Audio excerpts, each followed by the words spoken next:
Мянган жил гэж юу вэ?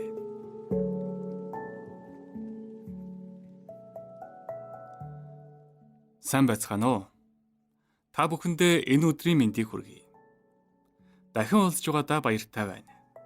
Үгийн анхлын үнээр Библи судлалын цахим сургалтыг эрэлхийлэн ирсэн та бүхнийг чин сэтгэлээсээ угтан авч байна.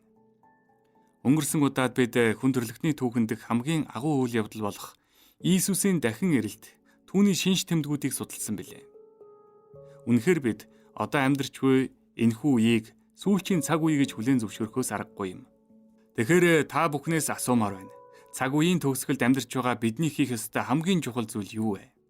Энэ бол Иесусийн дахин ирэлтэд бэлэн байх, сэрэмжтэй байх явдал юм. Иесусийг хайрлах сэтгэл маань тундрашгүй байж, тасралтгүй залбирч, дахин ирэх Иесусийн ирэлтэнд бэлдэх хэрэгтэй юм. Бүгдээрээ бэлтгэлтэй байж, Иесусийн дахин ирэлтийг угтаж аваасай гэж хүсэж байна. Энэ удаад бид 14 дугаар хичээлээр мянган жилийн талаар хамтдаа судлах болно. Христийн шашинд энэ мянган жилийн талаар янз бүрийн тайлбарууд байдаг. Гэхдээ мянган жилийн тухайд ойлгож ядах зүйл байхгүй. Зүрх сэтгэлээ нээлттэй байлгаад Библийг чин сэтгэлээсээ судлавал энэ нь юуг илэрхийлж байгааг хангалттай ойлгох боломжтой. Энэ удаад та бүхэн боломжтой бол өөрт буй Библийг нээгээд Иохны бичсэн илчлэлт номыг надтай хамт уншаач гэж хүсье. Тэгвэл та мянган жилийг тодорхой ойлгох болно.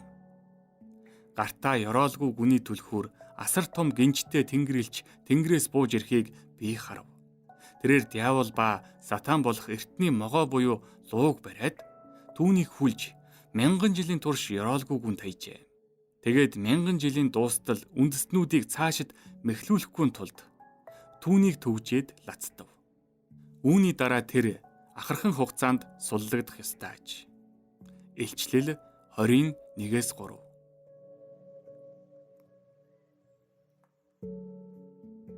Энд мянган жил хэрхэн эхлэхийг тайлбарласан байна. Эхлээд гартаа асар том гинж барьсан тэнгэрэлж бууж ирээд сатаныг хүлж мянган жилийн турш ёроолгүй гүнд хаяж төвжнө гэсэн. Сатан хэрхэн төвжигдэх, мөн ёроолгүй гүн нь хаана байдаг талаар би удахгүй тайлбар өгөх болно. Гол чухал зүйл нь дараагийн хэсэг юм. Мянган жил дуустал тэр үндэстнүүдийг мэхэлж төөрөгдүүлэх боломжгүй болно гэсэн. Тэгээд мянган жил өнгөрөхөд тэр түрхэн зур суллагдана гэсэн. Тэгэхээр мянган жилийн эхний гол зүйл нь сатан гинжлэгдэж, гүн ангалд хоригдож, дахин хүмүүсийг төөрөгдүүлж чадахгүй болох явдал юм. Үргэлжлүүлэн дараагийн хэсгийг уншийе.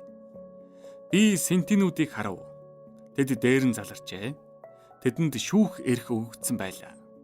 Мөн Иесусийн гэрчлэл болон Бурхны үгээс болж цааслуулсан хүмүүсийн болон араатанд ба түүний хөрөгт мөргөөгүй, дух хийгээд гар дээрээ араатны тэмдгийг хүлээн аваагүй хүмүүсийн сэтгэлүүдийг би харав. Тэд амьлаад Христтэй хамт мянган жилийн турш хаанчилжээ. Үхэхстээс үлдсэн нь мянган жилийг дуустал амьлсангүй. Энэ бол анхны амьлалт юм. Илчлэлт 24-5. Иохан синти цуусан хүмүүсийг харсан бөгөөд тэд шүүх эрх мэдэлтэй байсан гэжээ. Эдгээр хүмүүс нь хэн бэ?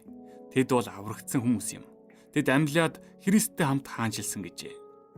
За, тэгэхээр мянган жил гэдэг нь ямар хугацаа вэ гэхээр Иесусийн дахин ирэхэд аврагдсан хүмүүс Христтэй хамт мянган жилийн турш хаан ширээнд суух хугацаа юм байна. Гайхалтай. Та бүхэн хаан болохыг хүсэхгүй байна гэж үү? Тийм ээ. Та бүхэн Иесусийг дахин ирэхэд аврагдах бүлэг хүмүүсийн дунд багтаасай гэж би чин сэтгэлээсээ хүсэж байна. Энэхүү хаанчлалын талаар ганц элч Иохан ч биш, Паул ч гэсэн хэлсэн байдаг. Энэ бол итгэмжит үг мөн. Учир нь хэрвээ бид түүнтэй хамт үгсэн бол мөн түүнтэй хамт амьд байх болно. Хэрв бид төвчвөл мөн түүнтэй хамт хаанчлах болно. Хэрв бид түүнийг үгүйсгвэл мөн тэр биднийг үгүйсгэх болно. 2 Тимот 2:11-12. Паул ч гэсэн аврагдсан хүмүүс хаанчлна гэж хэлсэн байгаа биз? Тэгвэл энэ үйл явдал хэзээ эхлэх вэ? Сая уншсан илчлэл номын 20 дугаар бүлгийг үргэлжлүүлэн уншицгаая. Анхны амьлалтад багтсан хүн ерөөлтэй агаад ариун юм. Хоёр дахь үхэл тэднийг захирах ямар ч хүчгүй ажээ. Харин тэд Бурхны ба Христийн тахилч нар болцоож түүнтэй хамт мянган жилийн турш хаанчлах болно. Илчлэл 26. Хэн хаанчлна гэнэ үү? Анхны амьлалтад багтсан хүмүүс. Анхны амьлалт хизээ болох вэ? Бид үүнийг эзний үгээр та нарт хэлье. Амьд хийгээд эзний гэртэл үлдсэн бид нойрсон хүмүүсийн өмнө орохгүй. Учир нь эзэн өөрөө тушаалын үгтэй тэргүүн тэнгэр элчийн дуу ба Бурхны бүрээн дуунаар тэнгэрээс бууж ирнэ. Тэгэд Христийн дотор үхэгсэд эхлээд амьлах болно. Дараа нь амьд хийгээд үлдсэн бид тэдэнтэй хамт агаар мандалд эзэнтэй уулзахаар үүлэн дотор өргөгдөж, тийхүү эзэнтэй үргэлж хамт байх болно. 1 Тесалоник 4:15-17. Иесус Тэнгэрээс чанга бүрээн дуунаар дахин ирэх өдөр түүнд итгээд өгсөн хүмүүс эхлээд амьлж, дараа нь амьд буй итгэгчид үүлэн дээр өргөгдөн эзнийг угтан авна. Энэ бол анхны амьлалт юм. Анхны амьлалтаар үгсэн зөвхт хүмүүс дахин амьлна. Тэгээд 1000 жилийн турш дахин амьлсан зөвхт ариун хүмүүс болон амьд хийгээд аврагдсан хүмүүс Иесустэй хамт хаанчлах болно. Тэгвэл тэд яаж хаанчлах юм бэ? Библиэд хаанчлах талаар юу гэж хэлсэн байдаг вэ? Иесус айлдсан нь үнэнээр би та нарт хэлье. Хүний хүү өөрийн сүр жавхлант сэнтидээ залрах үед намайг дагсан та нар ч мөн 12 Израилийн 12 овгийг шүүж 12 сентидээр залрах болно. Матай 19:28. Иесус хүний хүү болон зөвхт хүмүүс хаан сентид залраад юу хийнэ гэж хэлж байна вэ? Тэд 12 овгийг шүүнэ гэсэн. Хаанчлах гэдэг нь тийм утгатай байх нь. Энэ бол Библийн хэлж буй хаанчлалын утга байх нь. За тэгвэл зөвхт хүмүүс Иесустэй хамт хаан сентид заларч хаанчлах үед бузар муу хүмүүс хаана байх вэ? Дараа нь ёс бус нэгэн илчлэгдэх бөгөөд эзэн Есүс амныхаа амьсгалаар түүнийг алж өөрөө ирж үзэгдснээрээ төгсгөлийг авчирна. 2 Тесалоник 2:8. Бузар хүмүүсээ Иесусийн дахин ирэх өдөр үхэх болно. 1000 жил эхлэх үеэс бузар муу хүмүүс бүгд үхнэ. За тэгвэл дахин ирэлтийн үед болон үйл явдлуудыг би дахин нэг удаа дараалалаар нь хэлье. 1. Иесус Тэнгэрээс бууж ирнэ. 2. Үгсэн зөвхт хүмүүс дахин амьлж, амьд буй зөвхт хүмүүстэй хамт Иесусыг угтан авна.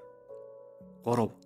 Тэр үед амьд буй бузар муу хүмүүс Иесусийн алдрын гэрлийг харж чадлагүй бүгд үхнэ. 4. Сатан гинжлэгдсэн байдалтай гүн ангалд түлэгдэнэ. Дараа нь 1000 жил эхэлж, зөвхт хүмүүс тэнгэрт хаанчилж, шүүлтийн үйл ажиллагаа явуулах болно. Тэгвэл энэхүү шүүх үйл явдал ямар учиртай вэ? Яагаад шүүх үйл ажиллагаа хэрэгтэй юм бол? Бид шүүх дүгнэлтийг гаргах биш, харин Бурхны шүүлт үнэхэрийн шударга байсан гэдгийг батлах болно. Тэнгэрт очиход биднийг гайхшруулах 3 зүйл байна гэсэн. Нэгт, би тэнгэрт ирсэн байгаагаа итгэж ядаж гайхах болно. Би тэнгэрт ирчихлээ гэж үдээ гэж гайхах болно. 2-т, байх ёстой хүн байхгүй байгаад гайхна. Тэгтлээ их хүндэлж гарцаагүй аврагдандаа гэж бодож байсан хүн чинь тэнгэрт байхгүйг мэдээд та маш их гайхшрах болно. 3-т, огт диваажинд ирэхгүй байх гэж бодсон хүн ирсэн байгаад гайхшрах болно. Тэгэхээр танд шууд юу гэж бодогдох вэ? Яагаад тэр хүн ирээгүй юм бол? Яагаад энэ хүн ирчихсэн бол гэсэн асуулт төрж эхэлнэ үсттэй. Тиймээс Бурхан бидэнд шүүх үйл ажиллагаанд оролцох онцгой эрхийг өгнө. Бид аврагдаагүй хүмүүс яагаад аврагдаагүйг батлах бүх баримтыг харах болно. Тэдний нууцлаг бузар зүйлс, тэдний хизээч орхиж чадаагүй бузар зүйл юу байсныг харах болно. Хэрвээ бид аврал аваагүй нэгэн болвол бидний хийсэн бүх бузар үйлдэлүүд бүх хүмүүсийн өмнө дэлгэгдэх болно. Ийм ичгүүрт орохгүй тулд өршөөл авах боломжтой байгаа дээрээ Иесусийн ариун цусаар бүх нүглээ угаалгаж хаан сентид заларцгаая. Тэр үед бид Бурхан хичнээн шударга болохыг ойлгоно. Тэгээд ахиж хизээч түүнд эргэлзэх зүйлгүйгээр түүнийг үргэлж хайрлах болно. Тэгвэл 1000 жилийн хаанчлалын хугацаа дуусны дараа юу болох вэ?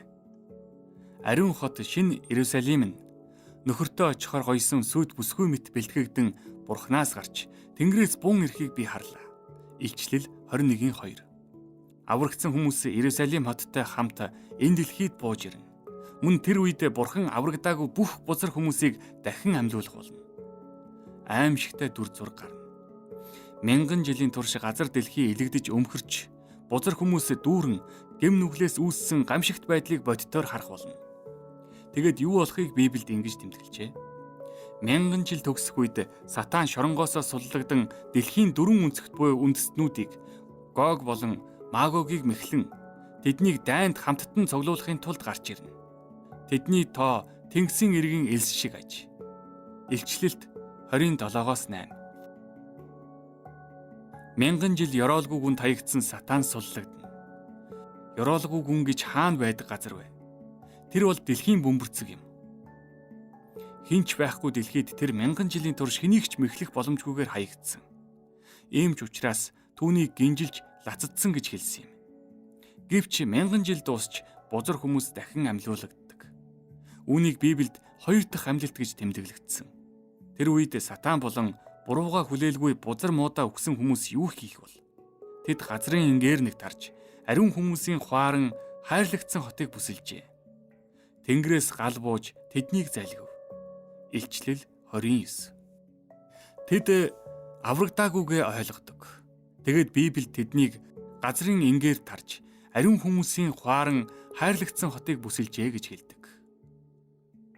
Өөрөөр хэлбэл тэд ариун хот Иерусалим руу дайрна. Эдгээр бузар муу хүмүүс аврагдаагүйдээ харамсах ёстой байтал харамссангүй, бас гэмшсэнчгүй. Энэ дэлхийд өгөгдсөн нэгүслийн хугацаанд гэмшиж бурхан руу эргээгүй хүмүүс мөнхөд гэмшихгүй бөгөөд эргэж ирэхгүй гэдгийг тэдний үйлдэл харуулна. Библиэд Тэнгэрээс гал бууж Сатан болон бүх бузар хүмүүсийг устгана гэж бичсэн. Тэнгис дотроо байсан үхсдийг гаргаж өгөв. Үхэл ба үхэгсдийн орон өөрсдийн доторх үхсдийг гаргаж өгөв. Тэдний нэг бүр нь үйлсийнхээ дагуу шүүгдэв. Тэгээд үхэл ба үхэгсдийн орон галтнуурт хаягдлаа. Энэ бол хоёр дахь үхэл буюу галтнуур болоо. Хэрвээ хэн нэгний нэр амийн номд бичигдсэн нь олдохгүй бол тэр хүн галтнуурт хаягдсан байна. Илчлэл 20:13-аас 15. Бурхан 6,000 жилийн турш хойшлуулсан Сатан болон нүглийн шүүлтийг хийнэ. Эцэст нь орчлон ертөнцийн дэх нүглийн асуудал мөнхөд шийдэгдэх болно. Сатан санаагаа хэрэгжүүлэх хангалттай цагийг өгсөн. Бас хүмүүс өөрсдөө хэнийг дагахаа сонгох хангалттай хугацаа өгсөн. Тэр үнэхээр өршөөнгүй, хайр инэрлэр дүүрэн бурхан гэдгээ хүн төрлөختөнд ойлгуулахын тулд ертөнцийн бүх хүн төрлөختөнд хайр инэрлээ үзүүлсэн. Одоо бурхан бол хайр гэдгийг орчлон ертөнц даяар батлан харсан. Тэгээд Тэнгэрээс гал бууж Сатан ба бүх нүгэлтнүүдийг шатаана. Ингээд аврагдсан зөвхт хүмүүс нүгэлгүй дэлхийд мөнхөд амьдран суух болно. Библиэд зөвнөгдснөөр 1000 жил өнгөрсний дараа Иерусалим хот Тэнгэрээс дэлхий дээр буун ирнэ. Тэр үед бидний зарим нь тэрхүү ариун хотын дотор, зарим нь харамсалтайгаар гадна зогсож байх болно. Тэгвэл та хаана нь байхыг хүсэж байна уу? Би хувьдаа Есүстэй хамт ариун хотын дотор байхыг хүсэж байна. Сонголт нь биднийх. Иесусийн дахин ирэлт ойртож байна. 1000 жилийн үйл явдал ойртож байна. Энэ дэлхийн гамшгуудыг харж байна уу? Эдийн засгийн сүрлийг харж байна уу? Улс төрийн үүмэн самуун дайн байлдааныг харж байна уу? Үер газар хөдлөлт өлсгөлэн ан гачгуудыг харж байна уу? Тийм ээ, Иесус удахгүй ирнэ. 1000 жил удахгүй эхэлнэ. Бүх бузар зүйл устдах цаг удахгүй ирнэ. Бид хаан суудалд суух цаг ирнэ. Шин тэнгэр, шин дэлхий бий болно. Энэ гайхамшигтай авралт хүрэх боломжоо бүү болт. Дараагийн хичээлээр бид Христэд итгэгчид ба эд хөрөнгийн талаар авч үзнэ. Маш сонирхолтой сэдв. Христэд итгэгчид эд хөрөнгийн талаар ямар хандлагатай байх ёстой вэ? Үүнийг дараагийн хичээлээр үзэх болно. Та бүхэнд сайн сайхныг хүсье. Түр баяртай.